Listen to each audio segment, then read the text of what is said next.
we went into, what was it, 2 years ago or maybe 3 years ago? We went into the AFC season thinking, okay, this is absolutely one of those situations where it's a quarterback gladiator arena. You have all these guys. I mean, 1 through 10, like which great quarterback is going to miss the playoffs? And then everybody got hurt and the whole thing fell apart, right?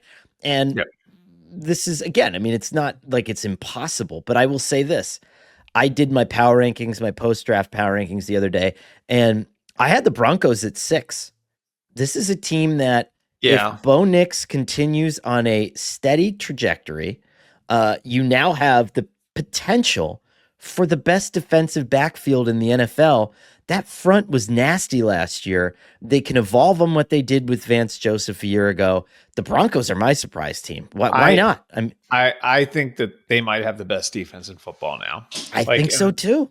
I look at it and I see if Jedi Barron pans out because of he's got versatility. You've got Riley Moss who's got versatility. They can play inside and out, and you can match them up. And you know what that facilitates? That facilitates taking one of the best players in football, and Patrick Surtain, and putting him wherever you want to put him. Because what can lock those guys in sometimes is if your other corners are limited and can't do certain things, well, then it becomes harder to move your number one guy around. The Broncos should not have that problem now. I really think having Moss and Barron could weaponize Surtain in a way they were already starting to, in the way that they're already starting to use them. Like they can go over the top with that now. They got better down the middle of their defense and more athletic down the middle of their defense, bringing in Hufanga and Greenlaw from San Francisco. And like their edge players should continue to ascend. Benito and Cooper are both really good players. And Vance has done a phenomenal job with that group. So I have a hard time seeing where that's not going to be a really great defense. And then on offense, you add RJ Harvey, you take a flyer on Pat Bryant, like a bigger receiver out of Illinois. I really like where Denver is and where they are coming out of the last year. And I think you look at it now, you got to give George Payton some credit too for riding out everything when a lot of people thought he'd be gone the minute Payton was fired. And even after their first year, okay, do they move on? I mean, they've done a great job with limited draft capital, and their draft capital was drained by the Russell Wilson trade and by dealing for Sean Payton.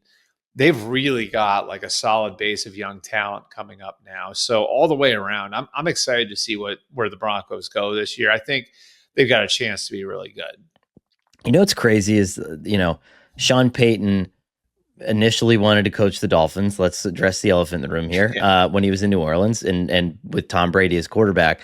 And we looked at Denver as such a consolation prize. It was just the job, right? Because after because of the Russell Wilson thing, right? Right. And after the Dolphins were off Sean Payton's list, who was next? The Chargers. He wanted the Chargers job, wanted to work with Justin Herbert.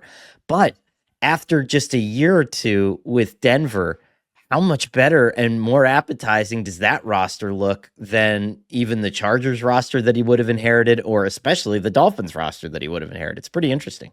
Yeah. Yeah. And I think coming out of the Russell Wilson thing the way they did, again, it's incredible. Like they gave Russell Wilson his 1 year to prove himself. Didn't happen. Obviously things went sideways in the middle of that year. And to come out of that with a guy who's as good a fit for them as Bo Nix is, I think is pretty incredible. I think it's just an example of what happens when you have a good coaching staff and you know exactly what you're looking for. And then you got a personnel department that's sort of executing the coach's vision. They have a lot of things working there right now for sure. So, I mean, do you like them a little bit? I mean, the Chargers are...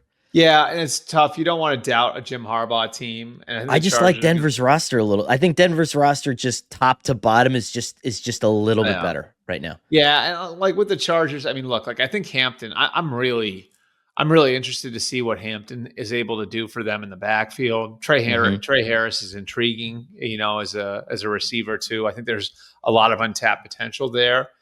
Offensively, I just think Hampton's going to kind of give them that foundation in the run game, like a guy that they can keep going to the way. And this is no disrespect to Najee Harris, who they brought in, but like I could see Hampton becoming kind of the bellwether for Harbaugh and for Greg Roman the same way Frank Gore was in San Francisco, if he can live up to his potential.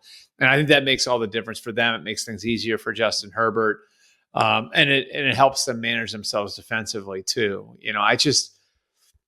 It's that division should be competitive as hell. Like, and again, like even the Raiders, like the Raiders, I think the Raiders are going to come up and pop these teams a couple times, and I think they're going to win 8 games. I think they're probably still not better than a 6-win team because of the environment they're having to compete in. But I think frisky is the right word for what for what we might see with them. What's the really quickly? Let's see here. What are the what's the Raiders win total? Over or higher, lower, over, under. I would, if I had to guess, I'd say 5.5.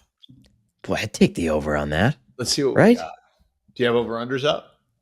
Do you know how to do so? I am I'm a little bit of a novice in this field. You're just slightly more of a degenerate than I am. So I'm just curious what you're at. So here we go. We pulled them up. So we've got for the Raiders 6.5. Oh, I might take the over on that or the higher. I don't know. There you go. All right. It's like 7, right? 7 and 10. I mean, I wouldn't doubt it with Pete Carroll.